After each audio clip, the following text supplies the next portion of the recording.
No, there we go. It's live. Okay. There it is. There it is. All right. So now we're live. Yeah, we got to learn how. Someday we'll get better at this. I We learn every week.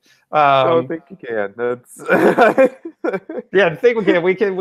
There's no grade here. Hopefully there's no grade here. We just kind of we learn as we go. It's what I teach other teachers and teach the kids that I still work with now. So you just got to learn by doing. But we were going to talk about this week some things that as indie writers that we all have to look out for, which is coming up with alternate sources of income.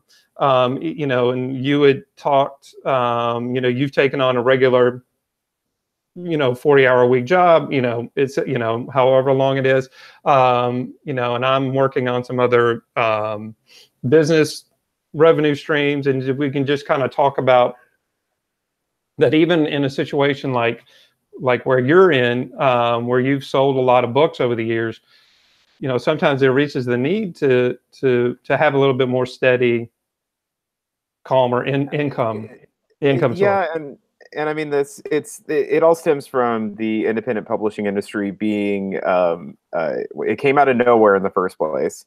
A few people made a lot of money out off of it. It's totally at the behest of Amazon currently. So whenever they change something, it changes how everybody has to function. So like right now, like you have to be working with Amazon ads in order to make any kind of money, and that means giving Amazon money to make money, and it becomes a whole thing.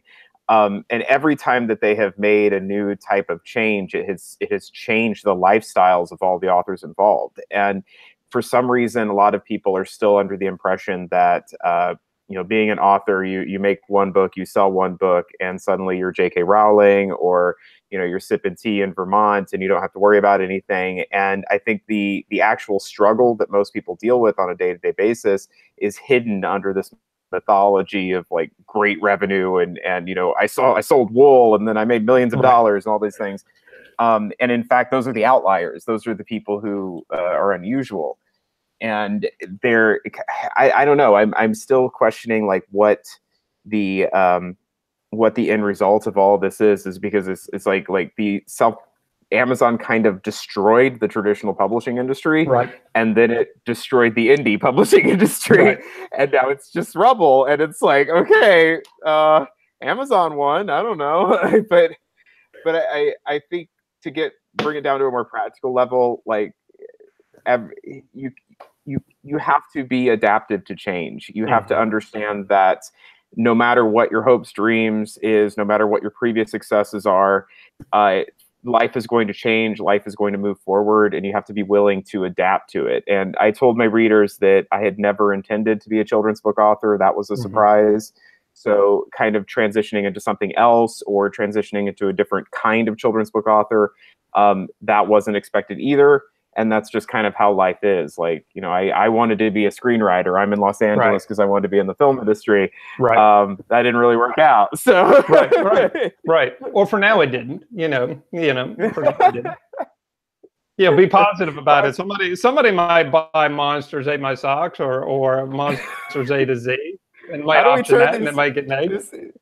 3,200 words into a 2-hour movie. They've done it before. We've got another. What is it, We've got another Dr. Seuss movie coming. So I saw that we have a sequel to The Grinch coming. So it's it's possible. I think whenever I counsel people who are trying to get their book launched is to concentrate more on like a smaller aspect of it, to get like a sub game to concentrate on the victory of. So like finishing the book or creating the product that you actually want, and going from there. Because I feel like whenever I did a lot of author mentoring, it was all about like mitigating expectations. Right. Going, okay, do you really want to spend $5,000 on a cover? Because that means you're going to have to sell 5,000 copies. Right. Oh, I can do that. Like, are you sure you could do that? You have no idea how hard it is to sell 5,000 copies. Yeah. Yeah. And then the depressing thing that I've had to grapple with is actually being an author that I have sold over 500,000 copies of books. and I still got to a state where I was having trouble making my rent. Mm-hmm. And you really kind of start asking yourself, like, am I broken as a person? Am I broken as an author? Is the system broken? Is it unfair? Um, what is this? Or is this just how it goes? Like, this is just how it is right now. And Right. I remember being out at a bar, mingling with people, and I met a producer from CBS who produces a lot of reality TV shows, and he's like, well, what do you do? And I go, well, I'm a children's book author. And he's like, oh, does anybody make money doing that? And I was just like, well, Yeah. so there is another thing too that I've seen at book fairs and in in-person events and things, that there is a reason so many people talk about the passion of wanting to write children's books. And that's because there seems to be a missing money element. Like there's a set of classics that will always sell, and then the new stuff is kind of, really, you have to push it out there. And my kids who first read The Monster Who Ate My Socks 6 years ago are now graduating high school. Right. And that means, like, I have to, in order to promote that book, like, a whole new generation has to be introduced to that. So Right. it's a very difficult business. It's a very difficult process. And every once in a while something hits evergreen and you're golden. But I think that that's a lot harder than people have made it appear to be. So I also think that I feel like evergreen, I also feel like, and I haven't sold as many books as you've had, but I also think that evergreen, from reading other blog posts and from other people, is not as, random, as we like to think sometimes. I mean, like, for example, Dr. Seuss, before we started the video, we were talking about the sequel to, there's another, How the Grinch Stole Christmas movie coming out. And so Dr. Seuss is a wonderful, got a classic writer. But at some point along the line, to keep Dr. Seuss evergreen, people were still, whoever the publisher was, and I don't remember off the top of my head, somebody was still, was still promoting Dr. Seuss books. And so, there's that notion of, I think, I've had that thinking, and we just kind of randomly get that something just magically just takes off and you don't have to promote it. And I'm not sure if that's true, or how true, is that? I mean, I think obviously that once something hits a certain level of sales, it's going to keep going. But I still think, even to everybody, Dr. Seuss, think about J.K. Rowling. If the movies hadn't been made, if the Harry Potter movies had not been made, would J.K. Rowling be as famous as she is now? That's another way of promoting it. I mean, again, I'm not saying she wasn't successful. I'm not saying that the books aren't good. I'm just saying that somehow somebody figured out a way to keep promoting that work in some way, shape, or form. And you're right about that. In the case of Dr. Seuss, it was his wife and the Seuss Foundation that continually pushes the books back out there. And that does beg the question, like, so what is behind every great author is like this great marketing machine and some sort of apparatus to keep it going. And I think I reflect that back on myself and go, is there more that I should be doing? Is there more that I could be doing? And is this a permanent thing? Like, am I throwing in the towel, or am I sitting in the corner of the ring and refreshing myself before getting back out there and fighting? And I think that still remains to be seen. I burned out. Like, I burned out. There's only so much marketing that you can do. And not to mention that marketing in and of itself is kind of this amorphic, abstract concept that, people, I'm marketing my book. It's like, well, what are you doing? I'm posting pictures on Instagram. Okay, well, how is that resulting in sales? I have no idea. Okay, so right. No, you're exactly right.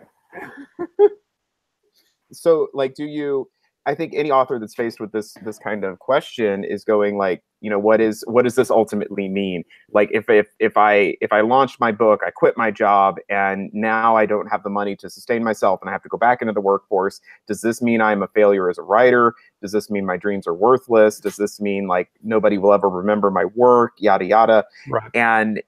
And I think at some point, like at least the conclusion I came to be with is like, no, you just go with it. Like you have That's a good way to think of it. you have to bend with the river, you have to flow with it. And just like you couldn't predict where you're at now, you cannot predict where you will be. Right. Or how things will unfold, or even if you get your wish, how that wish will be fulfilled. And so I actually have taken the past 2 weeks learning this job, like, and it's been exhausting. Like it's crazy. And I have Nuts 3 written, edited. Right. I have the shot list. I just need to do the drawings. There's 35 of them, and I'm just like, meh, yeah. And so right now in my head is this conflict of like, okay, are you going to do this, or was The Hope Flower your last book?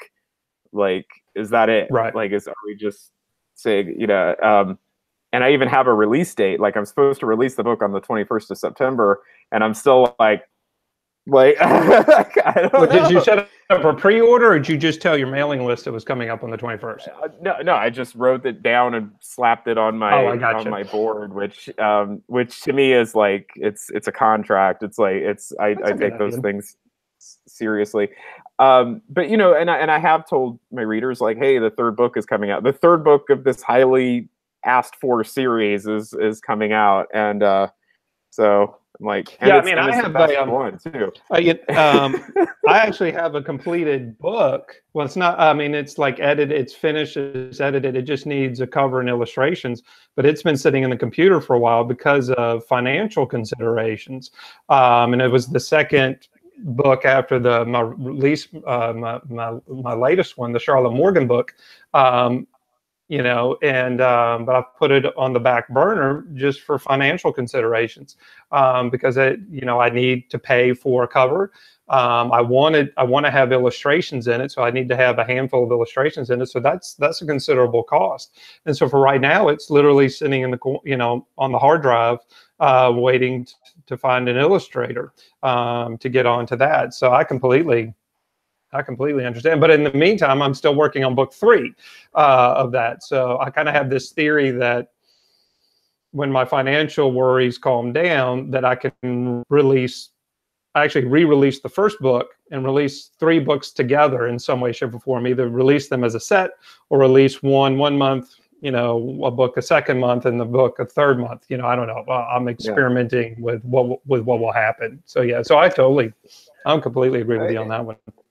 Well, and I for some reason this kind of leads into this idea of failure, and like what is the at what point do you consider yourself to be a failure as a creative, or and I also kind of wonder about like Terry Pratchett, whose last book was still in his notebooks and had to be assembled by his son, like post-mortem, like did he die being like, oh my gosh, my work is unfinished, like there's something, or was he just like, like this is just where it ended?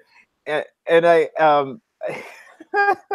I'm sorry. No, because I thought I read with Terry Pratchett that he had erased, that a part of the will was that he had all of his, I didn't know that his son put together his last one. Maybe it was at a point, but that in his hard drives, he had all these other stories, but they erased them. That might have been part of the will. I was unaware of the last one that his son was putting together. I maybe I'm thinking of a different author, but I was under I thought that like they had pieced together the last of the Discworld books, like from notes, and then his son wrote in between to make it all work.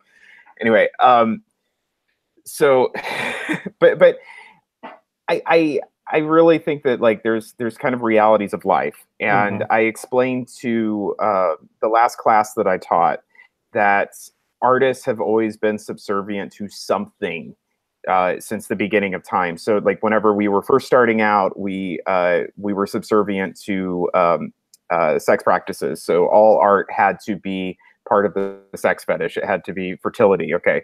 And then humans kind of evolved and we had to be subservient to religion.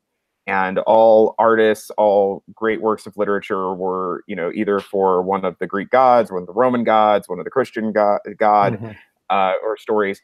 And then, okay, we kind of broke free of religion, and then we became subservient to the bourgeois, and so the Medici family and the aristocracies. Like suddenly, you had to have somebody pay for your art, and the kings and things like that.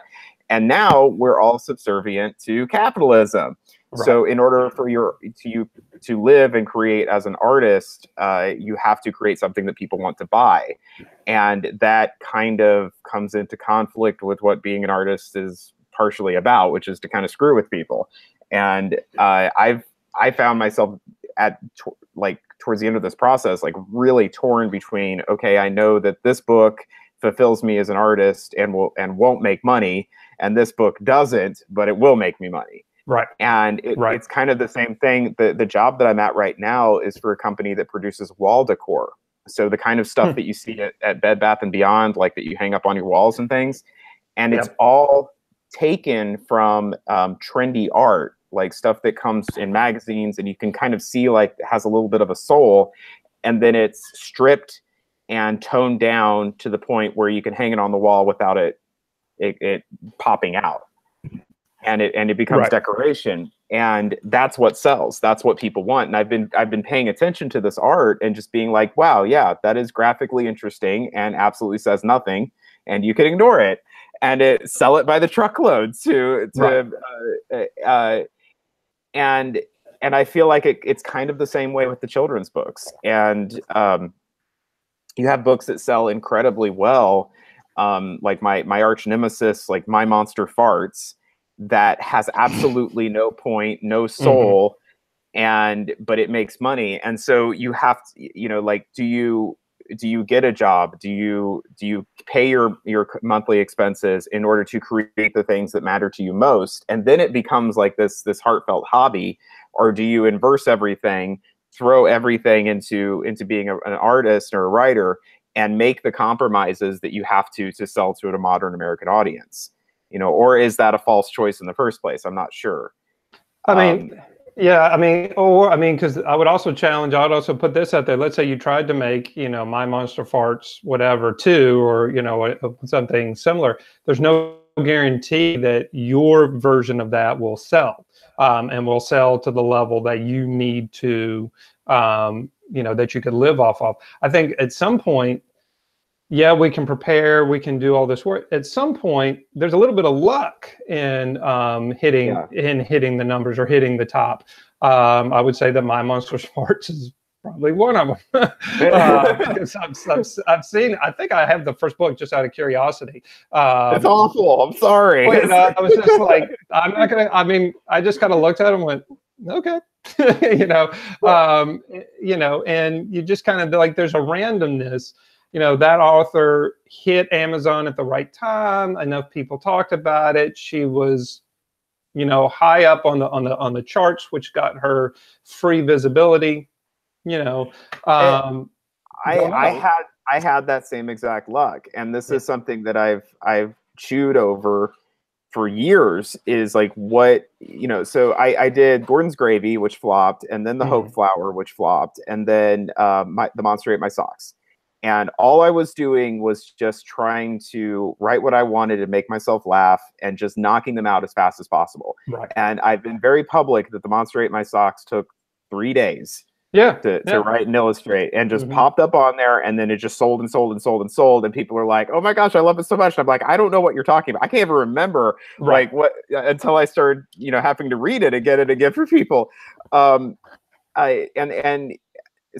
that comes into conflict with the entire diatribe that I just said earlier, which is like, you know, you have to carefully engineer for the masses.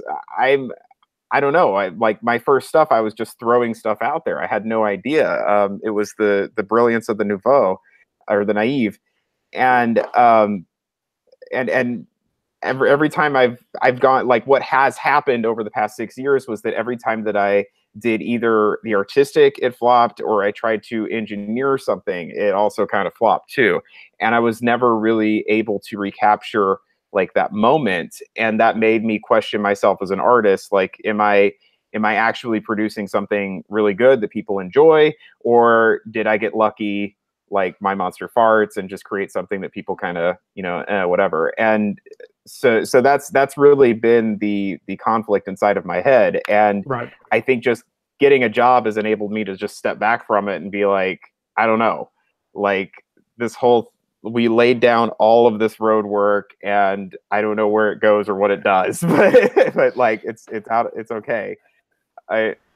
Well, in your comment that that your best-selling book only took 3 days, belies the fact that the amount of time that you spend in writing a book is not necessarily proportional to how successful it's going to be. There's a writer, Dean Wesley Smith, that his blog I follow. He's a big indie writer. He doesn't write children's books, but he's a big indie writer, and he always talks about that. To get out of what you were just kind of inferring, that the more you work on something, the more value or financial value, then that's not necessarily true, because he shares an incident where he wrote a short story in like an afternoon. He writes science fiction, he writes mystery, but that one afternoon that he spent writing one short story in an afternoon for a workshop ended up making him many thousands of dollars over the years, because it got sold into different collections. It got sold here, it got sold there, and then it got optioned for television, that sort of thing. And he just kind of wrote it one off. And, exactly, and that happens. I think that happens. I think we're still kind of stuck in that, being a former teacher, being a teacher, that English teacher mindset that writing, that the more you work on something, the harder you work on it, the more value it has. And that's not 100% true all the time. I think they're just kind of, we put stuff out, and whether or not it connects with people has very little to do with how much time we put into it. And I think that's hard for artists to understand. Yeah. And that made me think of pieces that I have gone into, like SCBWI workshops and stuff, and actually worked to death. Like, there are baby birds stories of mine that other people handled, and now I don't want to touch the bird again. Right. Like, it's just tainted. And I think it's interesting, because the other thing was, like, when I wrote Monster Ate My Socks, I was under intense financial pressure, but I wasn't freaking out about it. Like, I was unemployed. It was the kind of middle of the recession and stuff, but it was one of like 6 different spokes that I was just trying out. So I was just, the energy was just happy and throwing it out there, and like, whatever, like, we'll just see. And I think that's another thing about it, that when the guy wrote the book in a workshop, there was no other constraints on it. So the creative energy was pure. It was just fun. It was just going out there. And I really do think, like, whatever energy you write into something is what people receive when they're reading it again. Like, it's like encoding. It's crazy. And when you write something that you're like, this has to sell, this has to make my mortgage, this has to work, like, people aren't reading enjoyment from it, they're reading anxiety. Yeah, and you're like, I could totally see that. I do wonder. Go ahead. No, maybe having a job and taking the pressure off of the financial thing is actually the solution to solving the financial thing with writing. I don't know. Like, I remember one of the most common questions over at the SCBWI convention was, "Oh, what's your day job?" Right. And I found that to be kind of offensive, especially coming from like agents and stuff, like, okay, yeah, we don't get to make money, but maybe this is why. I don't know. Right.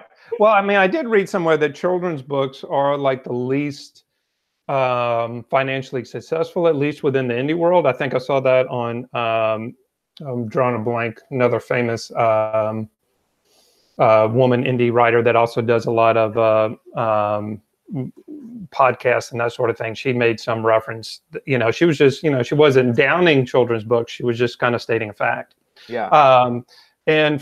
I think I read that Kate DiCamillo, I think I'm saying her last name right, one that does like Because of Winn-Dixie and some other famous ones. I think she has, I want to read somewhere that she either owns a bookshop or she does some other things. And I learned that, I think, if I read it correctly, because I was reading a blog post about how many words a day writers do. And she was like one of the smallest ones. She did like 500. She would talk about like 500. And she would be like, I'm done. You know, I'm going to go to work now. She said that in the quote, which made me think, here's a person that's done Because of Winn-Dixie and a lot of these other famous books. She still goes to a day, you know, she just goes to a day job. Or it might be a business that she owns. She could be going to a bookstore that she owns, but that people do other things. And there are instances of people, doing that. Lots of people do that. I mean, and for me, I'm doing that now as well.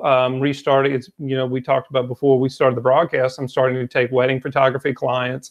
I'll have my real estate license here in a month or so to give me some other income streams to be able to, support myself. That's just life sometimes. It's not necessarily a failure that you have to do that. Do I want to get better at selling? Of course. Of course I do. But that doesn't mean, but on the other hand, when I sell a book, that means that somebody has spent their hard-earned money to buy something I made. And so that's more, because 99, when you think about it, you think about all the people that want to write a book. They want to say that they're an author. Most of them don't do it. 99% of the people that say they want to write don't do it. I'll have lunch with people, they'll talk to me like, oh, I just don't have any ideas and la, la, la, la. And I'm like, I just start writing. I don't come up with ideas actually don't come till later. And that's the thing that people don't understand. So for me to even sell one book, for me, yeah, obviously you can't pay your mortgage. You can't quit your job on selling off of one book. But that's a success for me, especially when I'm selling now to people I don't know. When I first started, I was selling to people I knew. And it wasn't until I started selling to people that I've never met, that I've never heard of, people don't know me, they would just see it on Amazon or somebody else made a recommendation. Then that's when I kind of get, I'm kind of doing something that is kind of successful. I kind of have the same struggle you have in that my first book, Kevin and the Seven Lions, is in many ways my most successful book. It has the most reviews. It has like 170 on Amazon. But I'm like, when I go back and I reread it for classes or for other people, I'm like, this is not the best thing I've written. It's not even close. I look at it now and I'm like, it's only 1,600 words. You were talking about yours being 3,200, but I'm like 1,600 words for my first book. And I'm like, it's about 200, 300 words too long. Like if I were to write it now, it would be even shorter just because of where I've learned of being a writer. But I'm like, but it's what started my side career. I was teaching first grade at the time, and it brought in enough income. And as I've told people, I said, I had shopped Kevin to agents and to publishers, and of course didn't get anything, and then put money into it. But then for me, the book became profitable. Because I'm not an illustrator like you are, but I put money into it, and it was profitable within 3 weeks. And so that was what kind of got my career started. And I went, okay, Amazon, you have my attention. And so have my other books been as profitable, as quickly? No. But the thing I realized too is, at least with fiction books, they are a lot more evergreen than we think they are. They don't go bad on the shelf like bananas. It's not like I can write a book and it has to sell within a week or it's a complete failure. I had noticed that with my other series, The Dolben School. I had thought I had done the very first book, and that was another like experiment like what you talk about. And I did that the same year, first year of writing with Kevin. And I had released it too early. It had the very first version had way too many mistakes in it. And I got a 0 review on Goodreads one time for it. And that was when I learned. And so I thought, well, it was a mistake. It didn't do anything. But then it started to get some traction. And people I worked with, people I knew, physically started asking for sequels to it.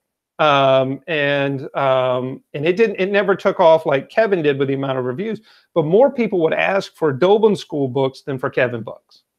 So I started writing those books because people were asking for them. And then ironically, there was a time or a year about 18 months where that series was my biggest selling series by like a lot. And ironically, I've never been to England. I had a once stopover in Heathrow in '99 when I went to Spain one time. But it's interesting to watch. Sometimes I will sell more in England of that series than I do in the United States. I find that interesting. Send their children off to schools. Well, they send them off. I also tend to think that the humor in it is a little bit drier. It's a little bit more it's a little bit more restrained on purpose. It's not as violent. It's a little bit more restrained. So maybe that's kind of the way it's taken off. The humor in it is hidden. I think anyway. The violence happens off screen, as you could say. So it's a little bit. So it does kind of have a little bit of a British touch to it. So I don't know. That's my working theory on why that series sells better, why I make more money from it in a country I've never been in. But it also belies the fact that no matter what we put into something, we don't know how it's going to respond. And so that kind of leads toward my own personal, and I haven't done as well in this, is that for writers, for artists of any kind, being prolific, personally, I think has a lot to do with success. It just really becomes down to a numbers game. Sometimes that's what I think. The more shots you take at the basket. The more shots you take at the basket, the easier your name becomes to find. Think about artists or writers you find, and then all of a sudden you find this huge back catalog that they didn't know. I mean, think about it. For me, I think about when I was in high school, U2 was big. And so that would have been about the Joshua Tree, Rattle and Hum era. And I was on the track team, and in order to be a part of the track team, you had to be U2 fans. Like everybody was on, it was the 80s. It was the late 80s, early 90s. And so they ended up becoming my favorite band. But what happened was I ended up buying all their stuff in the back. I went back to their beginning and all of that. When I discovered Neil Gaiman, what did I do? I ended up trying to find all of his other previous work. And so what happens, I even noticed one time, one big shot that somebody had bought all of my books one time on Kindle. And I just noticed it because I had this big jump in sales, but everything I had written had sold that day. Even the hidden short stories that are 99 cents. Somebody decided to buy everything that I had written. Somebody had discovered me. Maybe it was Chinese bot. It was maybe Chinese, but I'll take it because they paid money for it. And it could be that. It could be I was probably negotiating a school visit at the time, so somebody probably bought a lot. You never know. I never thought that the Chinese bot would do it, especially considering that some of my books I charge $4 for. I charge several books cost $4 to get, so it's kind of expensive to get. I don't know. I just tend to see that when you look at the really successful writers. A lot of times they're also prolific. Stephen King is prolific. John Grisham is prolific. James Patterson is prolific. He's. I understand. But he's prolific. Even J.K. Rowling's starting to get to be prolific. She's putting out, maybe not necessarily new, but she wrote the script in new Harry Potter movies. In some way, shape, or form, people are just producing. But I agree, what we've been saying is that sometimes you need a job. You need to have alternate forms of income because you just don't know which book is going to take off. it was weird. You've talked about your income going down. I had a bad month in February, and maybe it was for everybody, but I was telling my dad, I said I had not sold that few of books in February in like 5 years. And here I was, I had 9, 10, 11 books out, and I'd never sold that few books back in February when everything was going wrong financially for me. I was like, and I had not sold that few books since the days I only had one book. And so you just don't know when things could go wrong. And that was after like I'd had a summer where I was doing really well with the Dolben School books, like, and all of a sudden, like being able to pay it all with the Dolben School. That was new, but it didn't last. And so that, so you just, one of those learning experiences that simply because something's selling doesn't mean it will always sell. And so that's just part of the life of an artist, not just a writer, but an artist as well. I would guess.